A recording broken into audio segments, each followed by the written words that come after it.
लिए थोड़ी ना आए हैं, पीछे वाले के लिए भी तो आए हैं। बाद में पीछे हुआ था और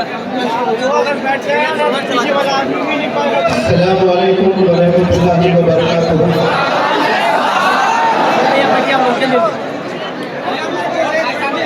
मेरा जी कह रहा था कि मैं आप नौजवानों के बीच में यानी आवाम में उधर आकर खड़े होकर के बात करूं, लेकिन आप लोग का जोश जज्बा देखकर कोई चीज़ तब्दीली ना करें तो केबल चला जाएगा, तो डिस्टर्ब करेंगे, मसला हो जाएगा। जो जैसा है वैसे ही रहने दें और जिस पोजीशन में बैठे हैं वैसे बैठे रहें सब, ताकि कोई डिस्टर्बेंस ना हो।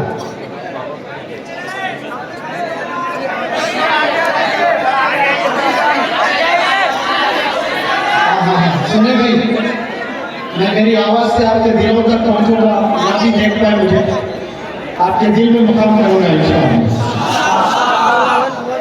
मैं कह रहा था कि जब मैं यहाँ तशरीफ ले आया और आकर सोफे पर मैं बैठा तो जी कर रहा था कि आपके बीचों बीच आकर खड़े होकर स्पीच दूं, लेकिन यहाँ के नौजवानों के ताकत को आजमाया मैंने आज। कोई मेरा पतलून पकड़ के खींच रहा था, कोई कॉलर पकड़ कर खींच रहा था, कोई वाइट शर्ट था, मैं सोचा यहाँ तक पहुँचते कि ब्लैक हो जाएगा। मैंने यही कहा कि आप लोग जिस हालत में हैं उसी हालत में बैठे रहे। बचपन में एक खेल खेला करते स्टैचू करके, तो स्टैचू करके कहा जाता था तो जैसा है वैसे ही खड़े हो जाता है। आप लोग से गुजारिश है, इधर सुने, मैं एक बात कहता हूँ, सुने सब लोग। जो मुझे देखना चाहते हैं, मेरा वादा है इस स्पीच के बाद, प्रोग्राम और दुआ होने के बाद वो छत पर आधा घंटा खड़ा रहूंगा। आप लोग मुझे जिस एंगल से देखना चाहते हैं देखें, और जो सुनना चाहते हैं वही बैठे। बाकी चाय पानी और पता नहीं क्या क्या करते हैं वो करने आप जा सकते हैं। जो सुनना चाहते हैं वो खामोशी इख्तियार करें, और जिसकी जुबान पर कंट्रोल नहीं है वो बाहर चले जाएं प्लीज। मेरे एक मैसेज को भी आप लोग अभी तक कन्वे नहीं करने दिए। ये पूरे 15 साल में पहली दफा हुआ है ऐसा, इसीलिए कह रहा हूं कि मुझे दोबारा आना है बिहार में, और बार बार आना है इंशाअल्लाह बिहार में। लेकिन मैं कहीं जाऊं तो बिहार के नौजवानों की मुझे तारीफ करनी चाहिए, लेकिन आप मुझे इन्हीं वजूहतों के बाद बात ही नहीं करने दे रहे, बात ही नहीं करने दे रहे आप ही बात कर रहे हैं। तो मैं मौलाना हुज़ैफा साहब से गुजारिश करता हूं कि 8-10 हज़ार माइक ले आए, सबको तकसीम कर दें, फिर आप ही मोटिवेशनल स्पीकर बन जाए और आप ही बातें करते रहें। अभी खामोश माशाअल्लाह, इस तरह से बैठे, बहुत उम्दा, बहुत अच्छा लग रहा है। और मैं कहने की कोशिश कर रहा था कि मैं आवाम में आकर बात करूं, लेकिन नौजवानों की ताकत को मैंने देखा। कोई पतलून खींच रहा है, कोई शर्ट खींच रहा है, कोई हाथ इधर से खींच रहा है, और ये शोल्डर को मुझे अभी तक दर्द हो रहा है। मतलब जिसने भी मेरे राइट साइड से एस्कॉर्ट किया है उसने खूब आजमाया है। यहाँ की रोटियों में बड़ी ताकत है, यहाँ की चावल में बड़ा दम है माशाअल्लाह। और यही ताकत, यही दम, यही आप लोग अगर तालीम में दिखाएंगे तो इस सरजमीन किशनगंज से एक नहीं 1000 मौलाना अबुल कलाम आजाद पैदा होंगे,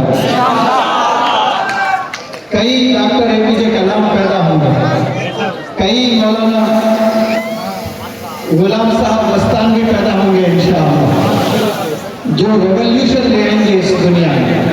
लेकिन अफसोस हम नौजवान जितने भी यहाँ देख रहे हैं, मुझे सुन रहे हैं, वो लोग हवा में उड़ने वाला, पता उसको क्या बोलते हैं, हाँ ड्रोन कहते हैं, ड्रोन को देखने आए या हमारी स्पीच सुनने आए। जब ग्राउंड उड़ता है मुझे 0.1% भी डिस्टर्बेंस नहीं होता है। आप लोग ऐसा देखते हैं जैसे कोई बारात सवारी उतरी है आसमान से आपको लेके जाने, बुरात जो आप सल्लल्लाहु अलैहि वसल्लम को लेकर गई है। आप लोग फोकस करें, सुने गौर से।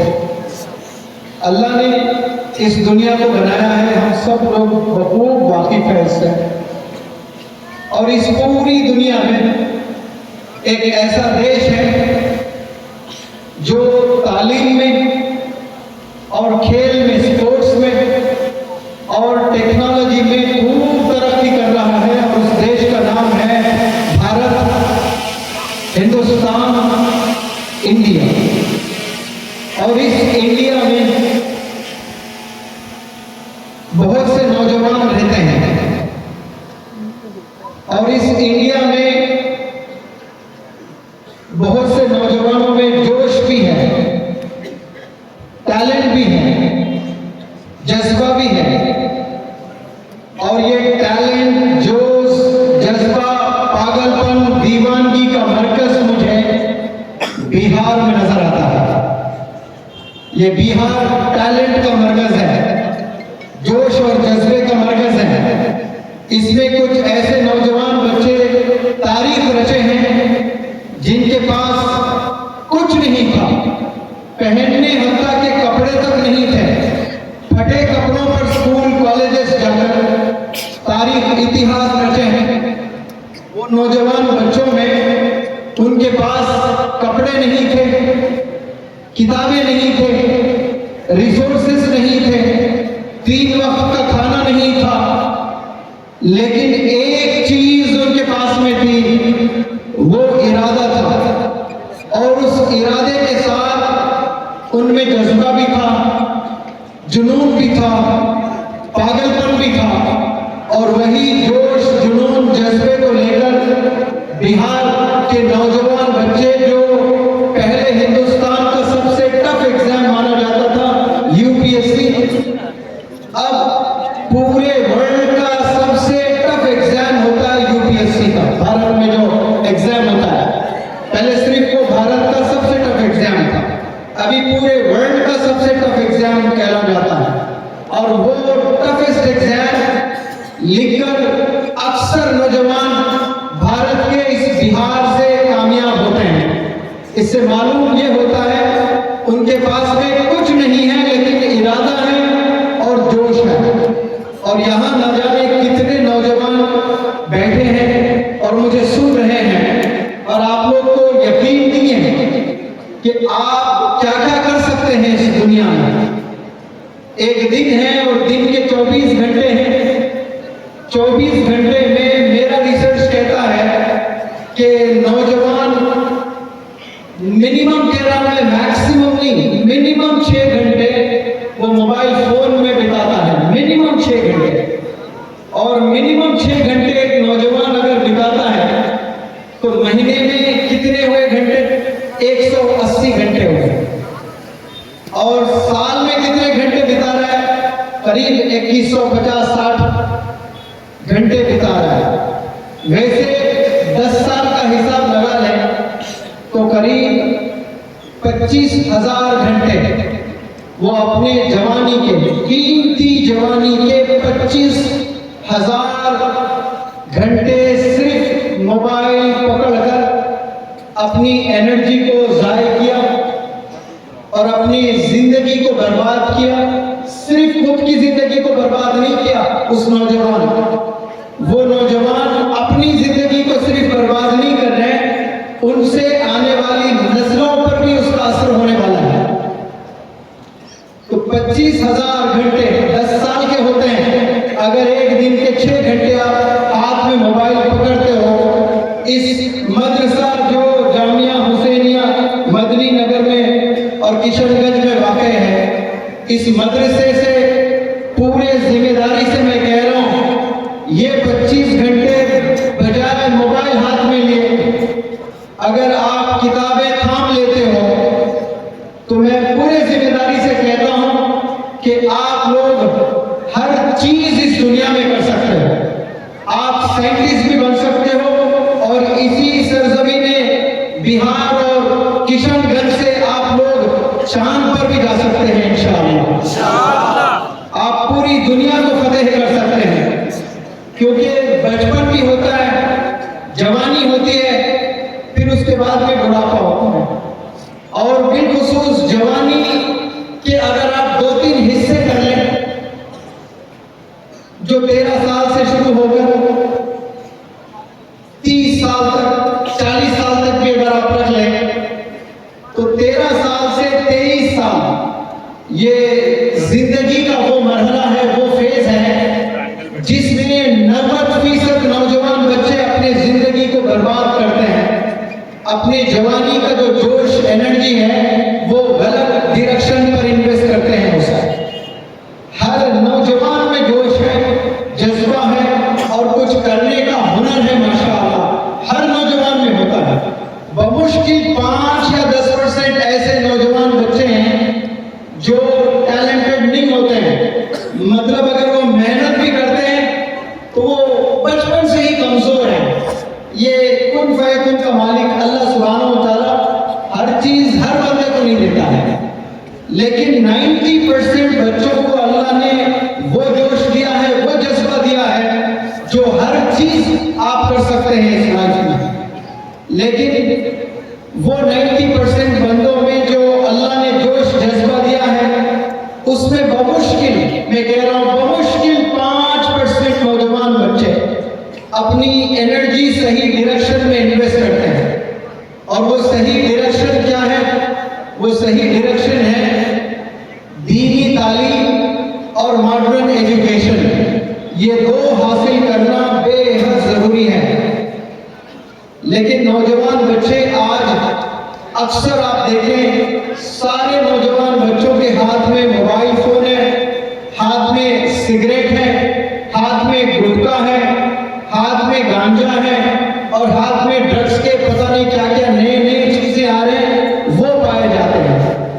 और जब आप ये चीजें अपने हाथ में पा लेते हो, तो सिर्फ आप अपनी जिंदगी बर्बाद नहीं कर रहे हो, अपने वालिदैन को भी उनके जो आखिरी 10, 20, 25 साल होते हैं, वो पूरे 25 साल आप तड़पा तड़पा के मारोगे। उनकी जो जिंदगी होती है आखिरी 10 साल 20 साल की, हर एक पल खुशी देना है आपने। लेकिन 90% नौजवान बच्चे वालिदैन को तड़पाते हैं, सताते हैं, घुट घुट कर मर जाते हैं वालिदैन। मैंने जो देखा है, जो नौजवान गुनाहों में मुलविस हैं और जिनके पेरेंट्स परेशान हैं, कई पेरेंट्स तो मेरे पास आकर कहते हैं कि सर मैं इतना परेशान हूं मेरे बच्चों को लेकर, अगर मेरा मजहब खुदकशी करना, सुसाइड करना इजाजत देता तो मैं कभी के मर जाता। ये बाप की जुबान से कलिमात निकल रहे हैं, किसकी वजह से निकल रहे हैं? नौजवान बच्चों की वजह से निकल रहे हैं। सिर्फ आपने गलत बच्चों से, 2-3 गलत बच्चों से दोस्ती इख्तियार कर ली आपने, और वो 2-3 बच्चे आपके वालिदैन को रुला रहे हैं, आपके वालिदैन को सता रहे हैं, आपकी जवानी को बर्बाद कर रहे हैं, आपकी जिंदगी को बर्बाद कर रहे हैं। आपकी शादी होगी, बच्चे होंगे और बच्चों की भी जिंदगी बर्बाद होगी। वो बच्चों की भी जिंदगी बर्बाद करने वाले कौन है? वो आपके 3 या 4 या वही 5 बच्चे हैं जिनके साथ जवानी का वक्त आप बिताते हो। आज अपने आप से पूछ लें कि आपके 3 बेस्ट फ्रेंड्स कौन हैं? वो 3 बेस्ट फ्रेंड्स का विजन क्या है, उनका मिशन क्या है? फजर की अज़ान जब मसाजिद के मीनारों से गूंजती है, क्या वो 3 फ्रेंड्स मस्जिद की ओर आते हैं बाजमात नमाज पढ़ने के लिए? क्या वो 5 वक्त नमाज अदा करते हैं? क्या वो वालिदैन की कद्र करते हैं? क्या वो सिगरेट से दूर हैं? क्या वो शराब से दूर हैं? क्या वो ड्रग्स से दूर हैं? क्या वो मोबाइल एडिक्शन से दूर हैं? क्या उन्हें पढ़ाई करना अच्छा लगता है? क्या उनके एकेडमिक्स में अच्छा स्कोर होता है? ये सब जायजा ले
जमीन पर जिसको आप दोस्त कहते थे वही दुश्मन है और वही आपको जहन्नुम में लेकर जाएगा।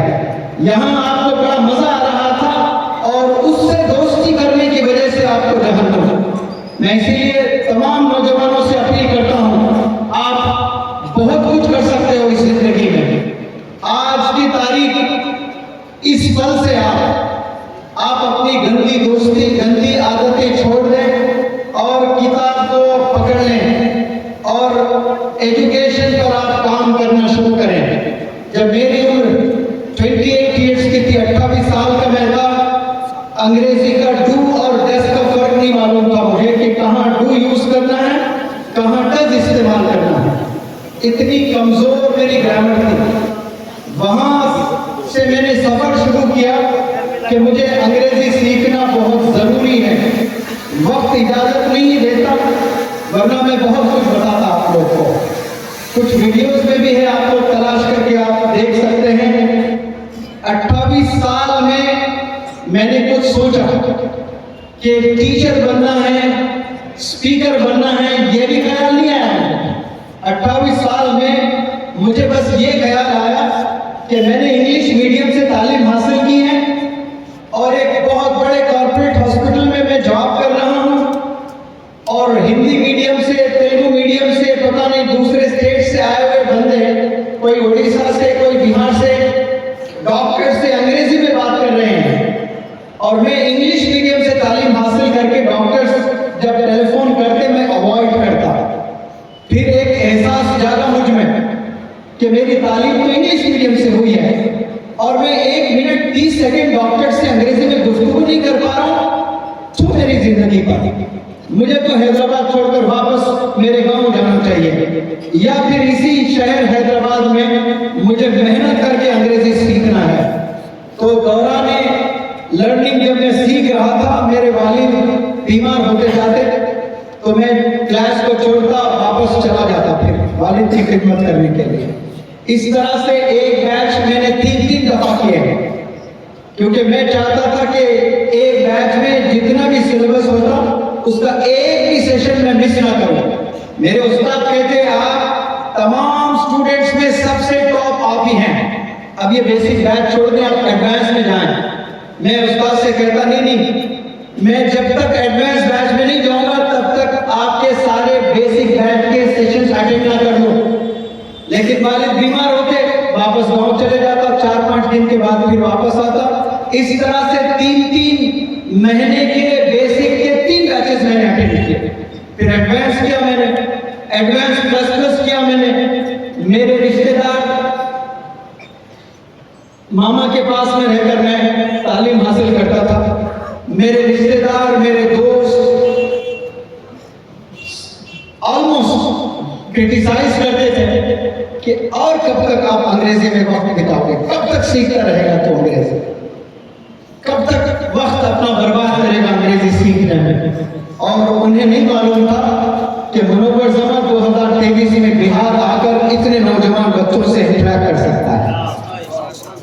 तब उन्हें नहीं मालूम था, तब वो लोग क्रिटिसाइज कर रहे थे, लेकिन मैंने हिम्मत नहीं हारी है। पूरी ग्रामर सीखने के बाद भी मुझे बात करने नहीं आता था, फिर वहां मैंने मेहनत की है। लेकिन ये सब मैं आपको इसलिए बता रहा हूं कि 28 साल के बाद अगर आपके अक्ल ठिकाने पे आती है और आप कुछ करना चाहते हो तो आपके कामयाब होने के चांसेस बमुश्किल 10% है। यानी जो भी बंदे 30 साल तक अपनी जवानी को बर्बाद कर दिए हैं, लेकिन किसी मोटिवेशनल स्पीकर को सुनकर जोश जागा है, जज्बा जागा है, एहसास जागा है, अब मैं दिन रात एक कर दूंगा, अब मैं कुछ पाकर रहूंगा लाइफ में। लेकिन कामयाब होने के चांसेस कितने हैं? 10 से 20%। और 30 साल में अक्ल ठिकाने पे आई और मेहनत कर रहे हो दिन रात, और 80% फेल होने के चांसेस है। और 20 साल में, यानी 10 साल से 20 साल तक आपने अपनी जवानी बर्बाद कर दी है, लेकिन 20 साल में आपकी अक्ल ठिकाने पे आई है और वहां से आप अपने गंदे काम, गंदे दोस्त सबको छोड़कर आपने किताब हाथ में थाम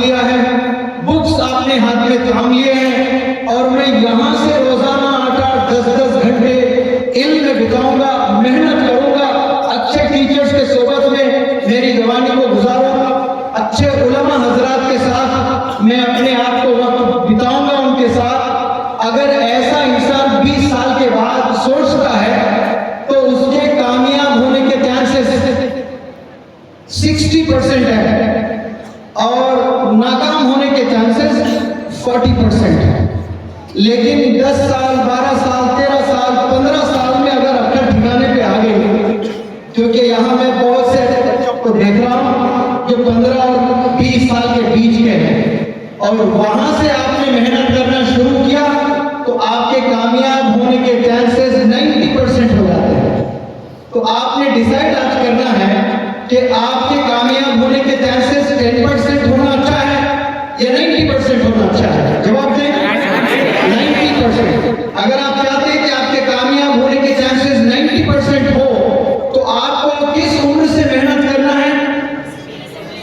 जब आपकी उम्र 13 साल की हो जाती है, 12 साल की हो जाती है, वहां से आप सही डायरेक्शन पर काम करने लगोगे, इंशाअल्लाह 90 to 95% आपके कामयाब होने के चांसेस है। यानी कोई बॉल फेंक रहा है, 100 गेंद डाले आपको और वो 100 गेंद में आपने कितने सिक्सर्स लगाए? 95 सिक्सर्स लगाए। ये जवानी की ताकत होती है। वही चीज आप जाकर 30 साल में बैट पकड़ते हो और कोई गोला फेंकता है और कामयाब होने के चांसेस कितने हैं? 10% है। 90 दफा आउट हो जाओगे और 10 छक्के मारोगे और सही वक्त पर किताबें थाम ली आपने तो 95 सिक्स मारेंगे, 5 दफा शायद आप आउट हो सकते हैं। अब 35 साल में विराट कोहली जबरदस्त खेल रहा है तो वो 10% में आता है। 35 साल में जाकर सब लोग ऐसा नहीं परफॉर्म कर सकते हैं। कौन करेंगे? 125 करोड़ में एक विराट कोहली बनता है। किताब पकड़ लें। मैंने कई दफा कई जगह कहा कि रोनाल्डो बड़ा मशहूर फुटबॉलर है। अब उससे इंस्पिरेशन लेकर भारत में 125 करोड़ लोग हैं। मानो कि उसमें 40 करोड़ नौजवान बच्चे हैं। 40 करोड़ नौजवान बच्चे सब लोग शूज खरीदिए और फुटबॉल खरीदे और फुटबॉल खेलना शुरू करें। क्या रोनाल्डो बनेंगे? पिछले 50 साल में तो कोई नहीं बनेंगे ऐसे रोनाल्डो। अब ये 40 करोड़ में बैट पकड़ेंगे तो क्या विराट कोहली कितने बनेंगे? बमुश्किल अगर जी जान की लगाते तो ये 40 करोड़ नौजवान बच्चे किताब छोड़कर बैट पकड़े कि देखो विराट कोहली कितना कामयाब हो गया, मैं भी क्रिकेट में मेरी जवानी खपा दूंगा। तो उसमें बमुश्किल मैं कहता हूं कि कोई 2 या 4 बन सकते हैं अगर वाकई प्रैक्टिस करते हैं और बेहतरीन टैलेंट है। 40 करोड़ में कितने बनेंगे भाई बताएं? 2 या 4। लेकिन यही 40 करोड़ बच्चे अगर किताब थाम ले और रोजाना 6-6 घंटे किताब लेकर तालीम हासिल करें, पूरे जिम्मेदारी से मैं कहता हूं कि 40 करोड़ में 39 करोड़ नौजवान बच्चे आगे बढ़ेंगे इंशाअल्लाह। ये खूबी है एजुकेशन की। किताबें पकड़ने से मेजॉरिटी ऑफ द यंगस्टर्स की जिंदगी संवर जाती है। बैट पकड़ने से कुछ नौजवान बच्चे 98% नौजवान बच्चे बेकार हो जाते हैं। बमुश्किल कोई आधा % में खेलता हूं वो क्रिकेट में अपना करियर बना लेता है। बिल्कुल इसी तरह जो टिकटॉकर्स हैं वो पता नहीं यूट्यूब में चैनल बना लेते हैं और कुछ पैसे 10,000 20,000 फिर भीख मांगना शुरू हो जाता है। लाइक नहीं, सब्सक्राइब नहीं, फलाने क्या क्या नहीं, इतना रिक्वेस्ट करने लगते हैं, भीख मांगते हैं सबसे। मैं मेरे तलबा को जब वर्कशॉप मेरा चलता है पहले दिन मैं तमाम तलबा को बिलखुसूस लड़कियों को कहता हूं कि क्या आप मेरे वीडियोस कभी माज़ी में देखे हैं? तो सब लड़के लड़कियां कहते हैं हाँ सर बहुत से देखे हैं। तो क्या आपने सब्सक्राइब किया है मुझे? तो वो लोग कहते हैं कि हाँ मैंने सब्सक्राइब भी कर रखा है सर। लड़कियों को कहता हूँ जिंदगी में आज से मेरे वीडियो पर आपने कमेंट नहीं करना है, क्योंकि लड़कियां कमेंट करेंगी सर मैं आपका वर्कशॉप अटेंड की है, मुझे बहुत कुछ सीखने को मिला है। तो फिर एक नौजवान मैसेज भेजता है, oh so nice, you are so lucky, you got a chance to learn under Munawwar Samad sir, I even want to learn English, मैं have a talk with you on phone for a while, क्या मैं कुछ देर बात कर सकता हूँ आपको? ये सब नीयत में खोट है, इश्कबाजी करना चाहता है। इसीलिए मैं लड़कियों को कहता हूँ कि मेरे चैनल पर आप कमेंट ना करें। और मेरे जिंदगी में आज तक एक दफा भी ना क्लास में ना महफिलों में लोगों से गुजारिश की कि मेरे चैनल को सब्सक्राइब करो, मेरे चैनल को लाइक करो। मैं किसी को दावत नहीं देता हूँ, क्योंकि अल्लाह जितना देना होता है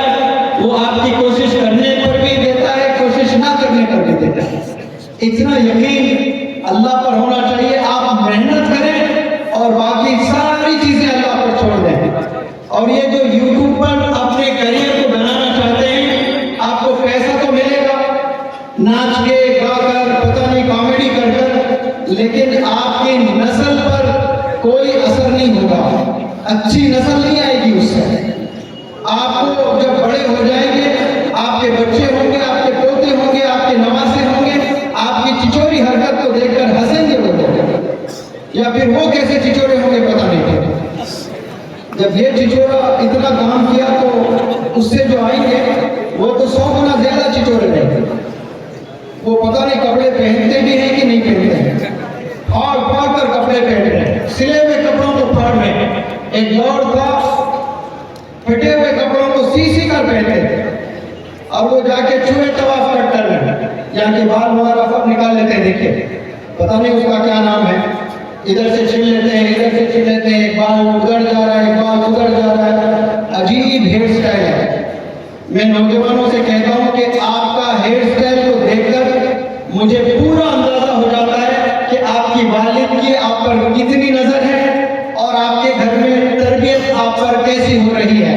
सिर्फ नौजवान के हेयर स्टाइल को देखकर उसके वालिद की कितनी नजर और कितनी फिक्र है मुझे पता चल जाता है। अजीब अजीब हरकत नौजवान कर रहे हैं। अपने जवानी में जो अल्लाह ने जो जोश दिया है आपको, ये सही डायरेक्शन में इन्वेस्ट करना है। मैं तमाम नौजवानों से अपील करता हूं कि ये गोल्डन पीरियड से गुजर रहे हो, आप बेहतरीन टीचर भी बन सकते हैं। मैथ A+B² ये सब फॉर्मूला जानते हैं, लेकिन मैथ टीचर की सैलरी कितनी होती है? ऐसे भी स्कूल्स हैं जहां मैथ टीचर को सिर्फ 4,000 रुपये मिल रहे हैं। एवरेज तौर पर अगर देखें 10 से 12,000, कुछ अच्छे स्कूल में जाएं 25,000, और बेहतरीन स्टैंडर्ड वाले स्कूल में जाएं तो 50,000। अब 50,000 वो महीना कमा रहा है तो साल के कितने हुए? हाँ जी, 6 लाख। मैं एक नहीं, दो नहीं, ऐसे कितने टीचर्स को जानता हूं जो मैथमेटिक्स पढ़ाते हैं जिनका सालाना पैकेज 1 करोड़ है। कितना है? 1 करोड़। और वो जो 4,000 रुपए लेकर मैथ पढ़ाता है उसका A+B² क्या है? A² + B² + 2AB। जो 1 करोड़ रुपए लेकर मैथ पढ़ाता है उसका A+B² कुछ अलग है या वही है? दोनों के फॉर्मूले सेम है। ये 1 करोड़ कैसे बना रहा है और ये सिर्फ 4,000? क्योंकि उसने इल्म के पूरे डेप्थ में वो चला गया, उसने एक गजब का मेथोडोलॉजी डेवलप किया। और सिर्फ एक मेथोडोलॉजी डेवलप नहीं किया, और जो पढ़ाता है तो बच्चे रिजल्ट भी ले आते हैं, गोया उसका कोर्स रिजल्ट ओरिएंटेड हो जाता है। तो ये मेथोडोलॉजी आप डेवलप करेंगे इंशाअल्लाह, मैथमेटिक्स के जरिए से अगले हलाल की कमाई होगी, 1-1 करोड़ भी आप कमा सकते हैं। ऐसे न जाने सिर्फ 1 करोड़ तो पैकेज है, उसको बेहतरीन महल जैसा घर दिया जाएगा, उसको बेहतरीन कार दी जाएगी और बड़े जबरदस्त इंसेंटिव दिए जाएंगे और ऑनर किया जाएगा, उसको दामाद की तरह देखा जाएगा। सिर्फ उसने एक मेथड को डेवलप किया है, वरना 40 साल से मैथ्स पढ़ा रहे हैं, उनकी सैलरी 10,000 रुपए की है। क्यों? उसने सब्जेक्ट के डेप्थ में कभी जाने की कोशिश नहीं की, उसने एक नए तरीके से मेथड डेवलप करने की कोशिश नहीं की है। मैं सऊदी अरेबिया जाकर इमाम हरम की फैमिली को अंग्रेजी पढ़ाने का मुझे मौका मिला था। वहां पहले दिन जब मैं गया तो इमाम हरम के फैमिली के भाई उन्होंने कहा कि आपको हम 25 लाख रुपए देंगे। 30 दिन होने के बाद बिना मुलाकात किए मैं बॉम्बे की फ्लाइट लेकर आ गया, और वो लोग जब पूछे, मैंने बताया कि ये वो सरजमीन है जहां से कलमा गूंजा है, और आप लोग की बदौलत से पूरे दुनिया में इस्लाम की खुशबू फैली है, और इस बंदे को अल्लाह ने छोटा हुनर दिया, और ऐसे अरब की दुनिया में जाकर मुझे पढ़ाने का मौका मिला जो कलमा गूंजा है और जिसकी खुशबू से पूरी दुनिया महकी है। वहां इस बंदा अपने तरफ से कुछ कंट्रीब्यूट करना चाहता है, मुझे पैसों की जरूरत नहीं। पर 25 लाख इंग्लिश सिर्फ ग्रामर पढ़ाने की वजह से, ग्रामर भी नहीं पढ़ाया मैंने, ऐसे सेंटेंस सेंटेंसेस पढ़ा है जिसमें कोई सब्जेक्ट ही नहीं है। जब सब्जेक्ट ग्रामर में नहीं होता है तो कोई उसूल ही नहीं लगता है। वो चीजें पढ़ा है, 25 लाख देने के लिए तैयार। एक इंटरनेशनल स्कूल में पढ़ाया, 10 लाख रुपए मिले, वो तो लिया मैंने, मुझे झूठ नहीं बोलना चाहिए। दिल्ली पब्लिक स्कूल, वहां पर पढ़ाया मैंने, बड़े अच्छी रकम मिली मुझे। क्या पढ़ाया मैंने? 12 टेंसेस पढ़ाया। और वो 12 टेंसेस पढ़ाने कितने टीचर्स अवेलेबल है भारत में? बहुत से टीचर्स हैं, लेकिन मैंने एक मेरा मेथड डेवलप किया है और वो मेथड डेवलप करके पढ़ाने लगा तो सिर्फ इंडिया नहीं, अब मेरे वर्कशॉप्स में अमेरिका से, यूके से, ऑस्ट्रेलिया से, सऊदी अरेबिया से, इटली से, अफ्रीका के बच्चियां भी आ रही हैं पढ़ने के लिए। क्यों? सिर्फ मेथड को देखा है। मैं आप नौजवानों से अपील करता हूं कि जो भी सब्जेक्ट, जब नौजवान आकर मुझसे पूछता है कि मुझे क्या बनना चाहिए, मैं कहता हूं कि नाई बनो।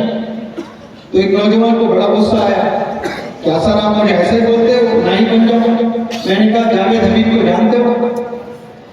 जावेद हबीब फ्लाइटों में घूमता रहता है, कोई दूसरा नाई बाल काट रहा है, उसके पैसे जावेद हबीब।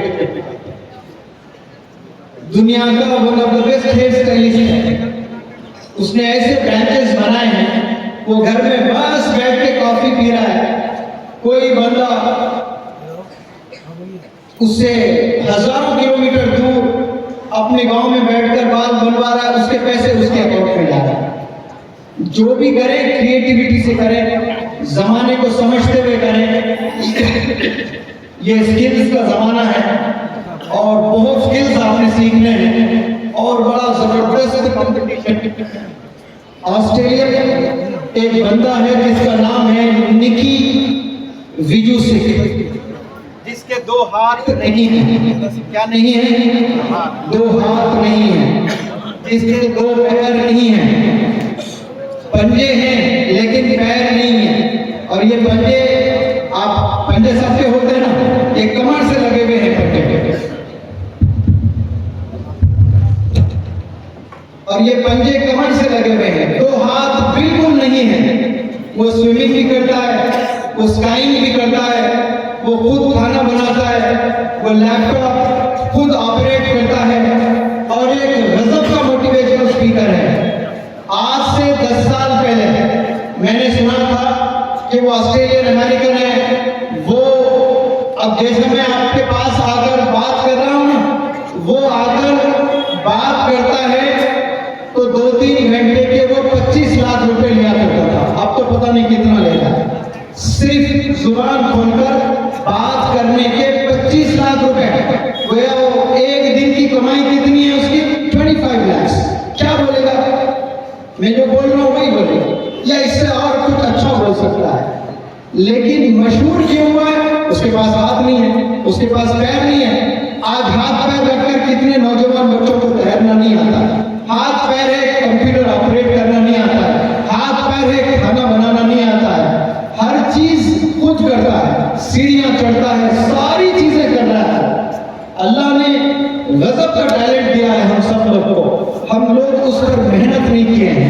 इमेजिन करें कि अल्लाह ने आपको 2 प्यारे हाथ दिए हैं, 2 प्यारे पैर दिए हैं, 2 प्यारे आंख दिए हैं। इस वक्त मैं अगर आपसे पूछूं कि आपकी एक आंख अल्लाह छीनने वाला है, कौन सी आंख दोगे? आपको तकलीफ होगी, क्योंकि उस वक्त मालूम होगा जब वो चीज जाती है, और जब तक वो चीज आपके पास है आपको कोई उसकी अहमियत नहीं मालूम होती है। अचानक इमेजिन करें, रात में आप सोए हुए और सुबह नींद से बेदार हुए और आपके 2 हाथ नहीं हैं। आप सब मेरे साथ हैं? सुन रहे हैं? सुन रहे हैं आप सब लोग मुझे? 2 हाथ आपके नहीं हैं, नींद से बेदार हुए और आप उठकर वॉशरूम में गए, वॉशरूम खोलने की कोशिश की, 2 हाथ नहीं है, लेकिन बड़ी तेजी से पेशाब आ रहा है। आप पैर से लात मारकर दरवाजा खोले और गए वॉशरूम, पेशाब टकाने से फारिग हुए, लेकिन धोना है, साफ करना है, पतलून उतारना है, कंघी करना है, आंख में मैल है, मैल निकालना है, कभी पीठ ऐसे खुजाती है, खुलाना है। ये कितनी चीजें आप अपने हाथ से कर रहे हो। और अचानक हाथ चले जाए तब आपको अहमियत होगी हाथ की। इसी तरह आपको अल्लाह ने एक ऐसा जबरदस्त तोहफा दिया है जिसका नाम है दिमाग, ब्रेन। इसकी वजह से अल्लाह ने इंसान को अशरफुल मखलूकात कहा है। और इस ब्रेन से इंसान क्या क्या चीज कर सकता है। परिंदे उड़ते हैं, इंसान नहीं उड़ सकता है, लेकिन इंसानों ने हवा में उड़कर दिखाया है। मछलियां समंदर में एक किनारे से दूसरे किनारे तक जा सकती हैं, इंसान कभी तसव्वुर भी नहीं कर सकता है, लेकिन कश्ती बनाकर एक किनारे से दूसरे किनारे तक जाकर प्रूफ किया है। हमसे तेज दौड़ने वाले कई जानवर हैं, हम कभी जिंदगी में उन्हें हरा नहीं सकते मुकाबला अगर कर लें, लेकिन हमने ऐसे गाड़ियां बनाई हैं जो उनसे तेज दौड़ती हैं। ये सब इजाद किसने किया? इन्वेंशन इंसानों ने किया। क्या इस्तेमाल करके? दिमाग इस्तेमाल। तो वो दिमाग यहाँ जितने बंदे बैठे हैं उन सब के पास में है। और मैं इस प्लेटफॉर्म से आप सब लोग को अपील करता हूँ कि अल्लाह के इस तोहफे को आप गनीमत जाने और खूब मेहनत करें और अपने नाम रोशन करें, अपने वालिदैन का नाम रोशन करें, इस शहर का नाम रोशन करें। दरअसल मुझे माफी भी तलब करना है आप लोग से। श्रीनगर में कल हमारा लेक्चर था और 8:30 बजे हमारी फ्लाइट थी। सुबह 6 बजे वहाँ फजर की नमाज पढ़कर बड़ी ठंड में हम लोग हिम्मत से श्रीनगर से निकले हैं दिल्ली के लिए। जैसे श्रीनगर एयरपोर्ट हमारा रवाना हुआ 7:30 बजे हम लोग बैठे हुए हैं कि बस बुलावा आएगा तो फ्लाइट में जाकर बैठेंगे। लेकिन मैसेज आता है कि आपकी फ्लाइट 2 घंटे में है।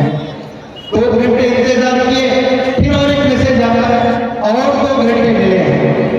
गोया पूरे 4 घंटे डिले हुई है फ्लाइट। फिर दिल्ली से हमें यहाँ फिर 8 घंटा डिले हुई है। तो मैं मौलवी हुज़ैफा साहब, आपकी पूरी टीम और मेरी जानिब से तहे दिल से माज़रत चाहता हूँ। हमने आपको खूब इंतजार करवाया, लेकिन अगली दफा जब बिहार आना होगा हम लोग वक्त से पहले आएंगे इंशाअल्लाह।